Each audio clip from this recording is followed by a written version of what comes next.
দেশ জুড়ে নিট পরীক্ষাকে ঘিরে বিক্ষোভ ও বিতর্কের মধ্যে পরীক্ষাটি পুরোপুরি বাতিলের দাবি তুলেছে টিভিকে এর প্রধান ও অভিনেতা রাজনীতিক বিজয়।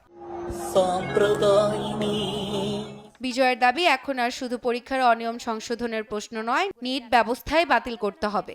তার মতে মেডিকেল শিক্ষায় ভর্তি সংক্রান্ত সিদ্ধান্ত কেন্দ্রের নয়, রাজ্য সরকারের হাতে থাকা উচিত। এতে গ্রামীণ ও আর্থিকভাবে পিছিয়ে থাকা শিক্ষার্থীরা ন্যায্য সুযোগ পাবে।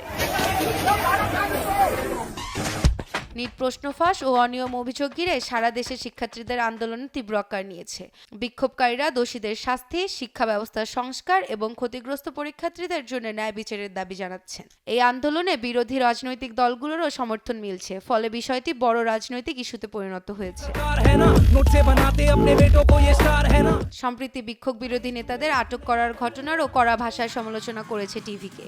দলের দাবি, গণতান্ত্রিক অধিকার রক্ষা এবং শিক্ষার্থীদের স্বার্থে নিট সম্পূর্ণ বাতিল একমাত্র স্থায়ী সমাধান। ফলে শিক্ষা ব্যবস্থা ও রাজনৈতিক কেন্দ্রবিন্দুতে আবারও উঠে এসেছে নিট ইস্যু।